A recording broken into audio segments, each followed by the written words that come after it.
दोस्तों नमस्कार। स्वागत है आपका अनंत कहानियाँ में। आज हम सुनेंगे कहानी धिक्कार का दूसरा और अंतिम भाग। अब तक हमने सुना कि गालियाँ और झिड़कियाँ सहते हुए किस प्रकार मानी अपने चाचा के घर में उनके साथ रहती थी। उसके साथ हर प्रकार से उस घर में अत्याचार होते थे। केवल उसका चचेरा भाई गोकुल ही उसका हितैषी था। गोकुल उसका विवाह अपने मित्र इंद्रनाथ से करवाकर घर लौटता है और अपनी माता को सच बताता है कि अब मानी लौटकर नहीं आएगी। इस पर माता की क्रोध से सनी बातों को सुनकर वह बहुत आहत होता है और घर से निकल पड़ता है। अब आगे। गोकुल घर से निकल पड़ा। उन्मत्तों की तरह चल रहा था। जोर के झोंके चल रहे थे, पर उसे ऐसा मालूम हो रहा था कि सांस लेने के लिए हवा नहीं है। एक सप्ताह बीत गया, पर गोकुल का कहीं पता नहीं। इंद्रनाथ को बंबई में एक जगह मिल गई थी। वह वहाँ चला गया था। वहाँ रहने का प्रबंध करके वह अपनी माता को तार देगा और तब सास और बहू वहाँ चली जाएंगी। वंशीधर को पहले संदेह हुआ कि गोकुल इंद्रनाथ के घर छिपा होगा, पर जब वहाँ पता न चला तो उन्होंने सारे शहर में खोज पूछ शुरू की। जितने मिलने वाले मित्र, स्नेही, संबंधी थे सभी के घर गए, पर सब जगह से साफ जवाब पाया। दिन भर दौड़ धूप कर शाम को घर आते तो स्त्री को आड़ो हाथों लेते और कोसों लड़के को, पानी पी पी कर कोसों। न जाने तुम्हें कब बुद्धि आएगी भी या नहीं। गई थी चुड़ैल, जाने देती। एक बोझ सिर से टला था, एक मेहरी रख लो, काम चल जाएगा। जब वह न थी तो क्या घर भूख मरता था। विधवाओं के पुनर्विवाह चारों ओर तो हो ही रहे हैं। यह कोई अनहोनी बात तो नहीं है। हमारे बस की बात होती तो विधवा विवाह के पक्षपातियों को देश से निकाल देते, शाप देकर जला देते, लेकिन यह हमारे बस की बात नहीं। फिर तुमसे इतना भी न हो सका कि मुझसे तो पूछ लेती, मैं फिर जो उचित समझता करता। क्या तुमने समझा था मैं दफ्तर से लौट कर ही ना आऊँगा? वही मेरी अंत्येष्टि हो जाएगी। बस लड़के पर टूट पड़ी। अब रो, खूब दिल खोल कर रो। संध्या हो गई थी। वंशीधर स्त्री को फटकारे सुनाकर द्वार पर उद्वेग की दशा में टहल रहे थे। रह रह कर मानी पर क्रोध आता था। इसी राक्षसी के कारण मेरे घर का सर्वनाश हुआ है। न जाने किस बुरी साइत में आई थी कि घर को मिटा कर ही छोड़ा। वह न आई होती तो क्या यह आज बुरे दिन देखने पड़ते। कितना होनहार, कितना प्रतिभाशाली लड़का था, न जाने कहाँ गया। एकाएक एक बुढ़िया उनके समीप आई और बोली, बाबू साहब यह खत लाई हूँ, ले लीजिए। वंशीधर ने लपक कर बुढ़िया के हाथ से पत्र ले लिया। उनकी छाती आशा से धक धक करने लगी। गोकुल ने शायद यह पत्र लिखा होगा। अंधेरे में कुछ न सूझा। पूछा, कहाँ से आई हैं? बुढ़िया ने कहा, वह जो बाबू हुसैनगंज में रहते हैं, जो बंबई में नौकर हैं, उन्हीं की बहू ने भेजा है। वंशीधर ने कमरे में जाकर लैंप जलाया और पत्र पढ़ने लगे। मानी का खत था। लिखा था, पूज्य चाचा जी, अभागिनी का प्रणाम स्वीकार कीजिए। मुझे यह सुनकर अत्यंत दुख हुआ है कि गोकुल भैया कहीं चले गए हैं और अब तक उनका पता नहीं है। मैं ही इसका कारण हूँ। यह कलंक मेरे ही मुख पर लगना था, वह भी लग गया। मेरे कारण आपको कितना शोक हुआ उसका मुझे बहुत दुख है, मगर भैया आवेंगे अवश्य, इसका मुझे विश्वास है।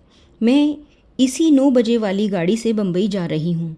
मुझसे जो कुछ अपराध हुआ है उसे क्षमा कीजिएगा और चाची से मेरा प्रणाम कहिएगा।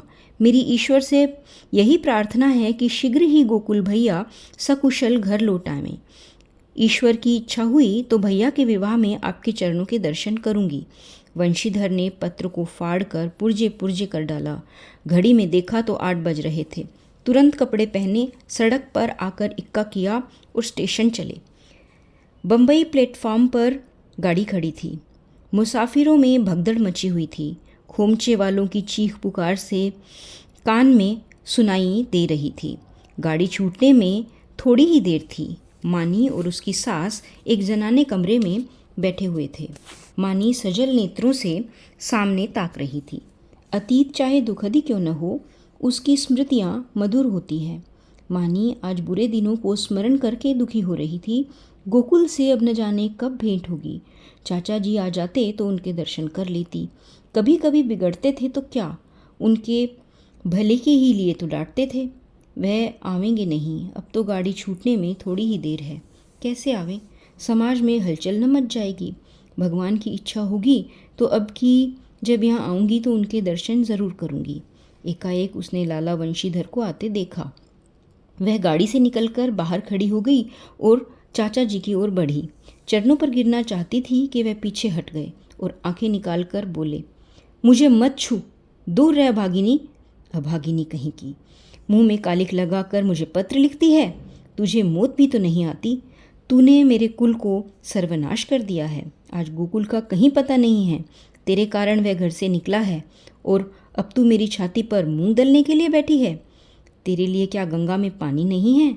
मैं तुझे ऐसी तुझ जैसी उल्टा हरजाई समझता तो पहले ही दिन तेरा गला घोंट देता।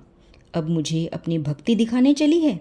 तेरे जैसी पापाष्टाओं का तो मरना ही अच्छा। पृथ्वी का बोझ कुछ कम हो जाएगा। प्लेटफॉर्म पर सैकड़ों आदमियों की भीड़ लग गई थी और वंशीधर निर्लज्ज भाव से गालियों की बौछार कर रहे थे।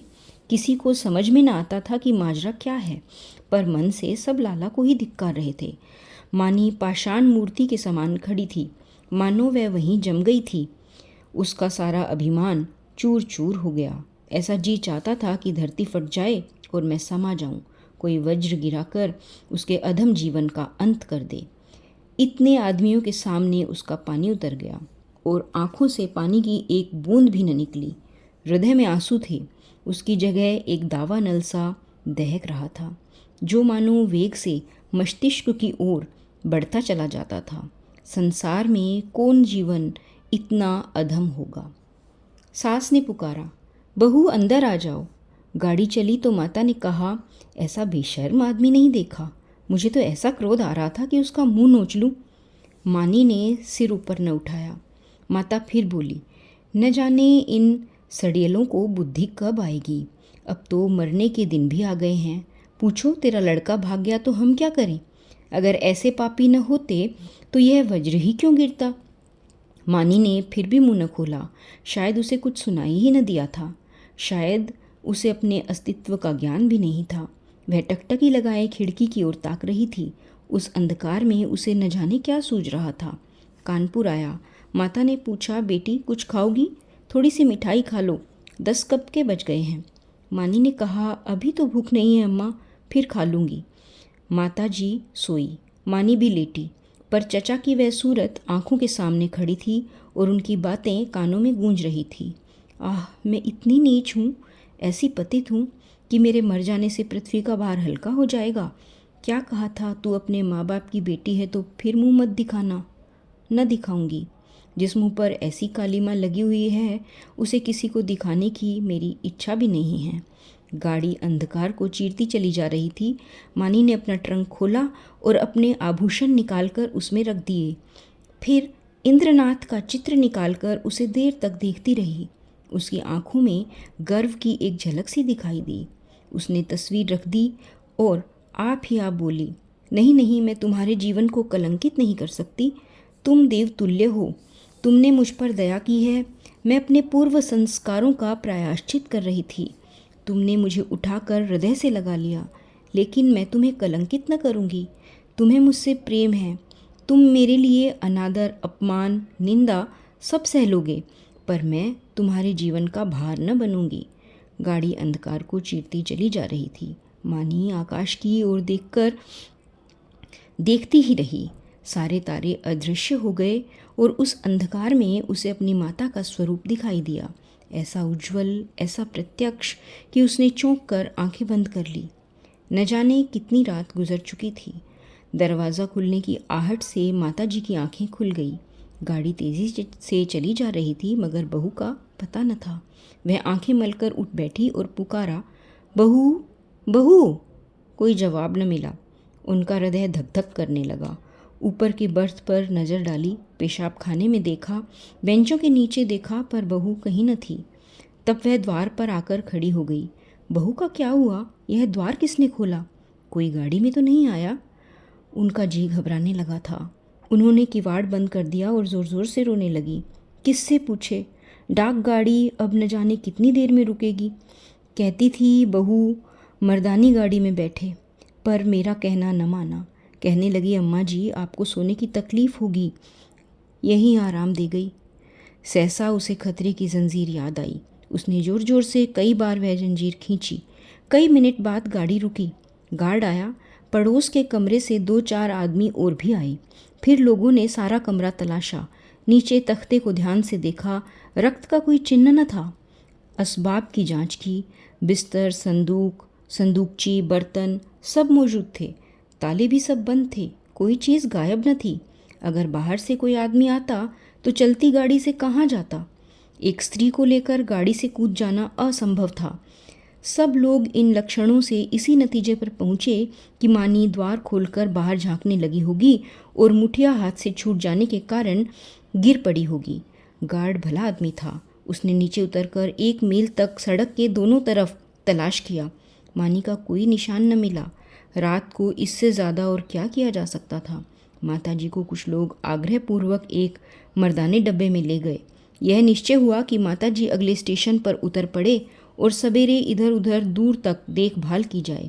विपत्ति में हम परमुखापेक्षी हो जाते हैं। माताजी कभी इसका मुंह देखती तो कभी उसका।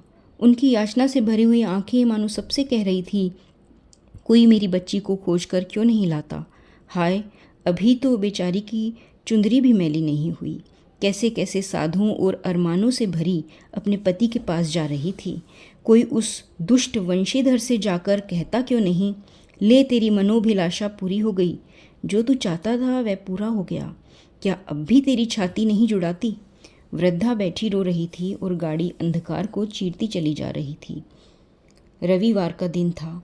संध्या समय इंद्रनाथ 2-3 मित्रों के साथ अपने घर की छत पर बैठे हुए थे। आपस में हास परिहास हो रहा था। मानी के आगमन का ही हास परिहास था। एक मित्र बोले, क्यों इंद्र, तुमने तो वैवाहिक जीवन का कुछ अनुभव किया है, हमें सलाह देते हो? बनाएं कहीं घोंसला या यूं ही डालियों पर बैठे बैठे दिन काटें? पत्र पत्रिकाओं को देखकर तो यही मालूम होता है कि वैवाहिक जीवन और नरक में कुछ थोड़ा सा ही अंतर है। इंद्रनाथ ने मुस्कुराकर कहा, यह तो तकदीर का खेल है भाई, 16वां आने तकदीर का। अगर एक दशा में वैवाहिक जीवन नरक तुल्य है तो दूसरी दशा में स्वर्ग से कम भी नहीं। दूसरे मित्र बोले, इतनी आज़ादी तो भला क्या ही रहेगी?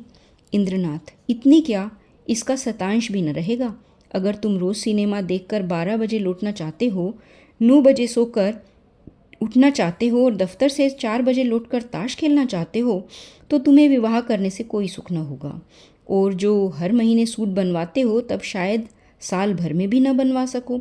श्रीमती जी तो आज रात की गाड़ी से आ रही हैं। हाँ, मेल से। मेरे साथ चलकर उन्हें रिसीव करोगे ना?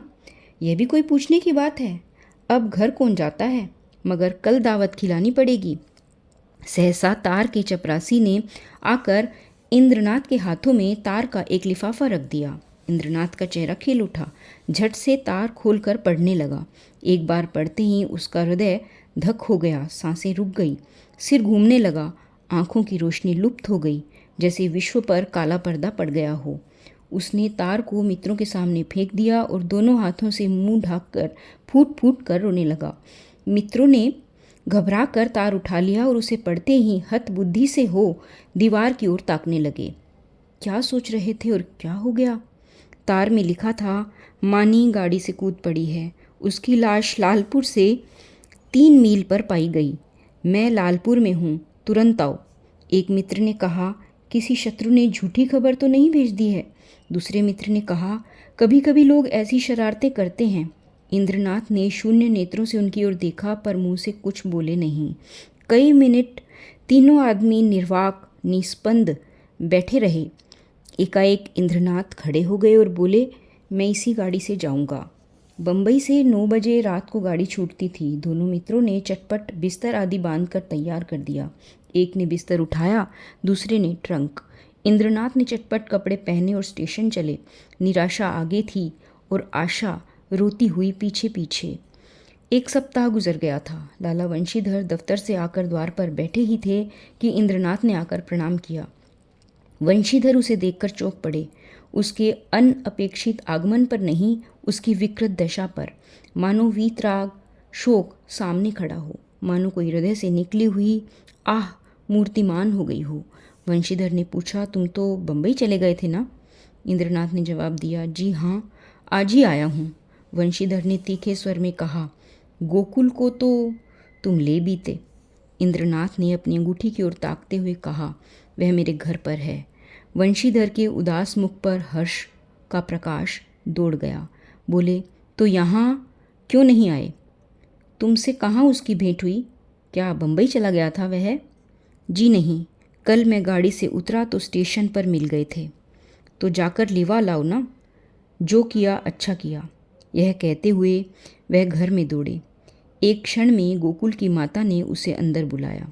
वह अंदर आया तो माता ने उसे सिर से पांव तक देखा। तुम बीमार थे क्या भैया? चेहरा इतना क्यों उतरा है? गोकुल की माता ने पानी का लोटा रखकर कहा, हाथ मुँह धो डालो बेटा। गोकुल है तो अच्छी तरह ना? कहाँ रहा इतने दिन? तब से सैकड़ों मन्नतें मान डाली, आया क्यों नहीं? इंद्रनाथ ने हाथ मुँह धोते हुए कहा, मैंने तो कहा था चलो, लेकिन डर के मारे नहीं आते। और था कहाँ इतने दिन? कहते हैं देहातों में घूमता रहा। तो क्या तुम अकेले बम्बई से आए हो? जी नहीं, अम्मा भी आई हैं। गोकुल की माता ने कुछ सकुचा कर पूछा, मानी तो अच्छी तरह से है ना? इंद्रनाथ ने हंसकर कहा, जी हाँ, अब वह बड़े सुख से है, संसार के बंधनों से छूट गई। माता ने अविश्वास करके कहा, चल नटखट कहीं का, बेचारी को कोस रहा है, मगर इतनी जल्दी बम्बई से लौट क्यों आए? इंद्रनाथ ने मुस्कुराते हुए कहा, क्या करता, माता जी का तार बम्बई में मिला कि मानी ने गाड़ी से कूदकर प्राण त्याग दिए हैं। वह लालपुर में पड़ी हुई थी, दौड़ा हुआ आया, वहीं दाह क्रिया की, आज घर चला आया। अब मेरा अपराध क्षमा कीजिए। वह और कुछ न कह सका। आंसुओं के वेग ने उसका गला बंद कर दिया था। जेब से एक पत्र निकालकर माता के सामने रखता हुआ बोला, उसके संदूक में यही पत्र मिला है। गोकुल की माता कई मिनट मरमाहत सी बैठी ज़मीन की ओर ताकती रही। शोक और उससे अधिक पश्चाताप ने सिर को दबा रखा था। फिर पत्र उठाकर पढ़ने लगी। स्वामी, जब यह पत्र आपके हाथों में पहुंचेगा तब तक मैं इस संसार से विदा हो जाऊंगी। मैं बड़ी अभागिनी हूँ, मेरे लिए संसार में स्थान ही नहीं है। आपको भी मेरे कारण क्लेश और निंदा ही मिलेगी। मैंने सोच कर देखा और निश्चय किया कि मेरे लिए मरना ही अच्छा है। मुझ पर आपने जो दया की थी उसके लिए आपको क्या प्रतिदान करूं? जीवन में मैंने कभी किसी वस्तु की इच्छा नहीं की, परंतु मुझे दुख है कि आपके चरणों पर सिर रखकर न मर सकी। मेरी अंतिम याचना है कि मेरे लिए आप शोक न कीजिएगा। ईश्वर आपको सदा सुखी रखे। माताजी ने पत्र रख दिया और आंखों से आंसू बहने लगे। बरामदे में वंशीधर निस्पंद खड़े थे और जैसे मानी लज्जानत उनके सामने खड़ी थी। दोस्तों, यह थी हमारी कहानी धिक्कार। कहानी सुनने के लिए आपका बहुत बहुत धन्यवाद।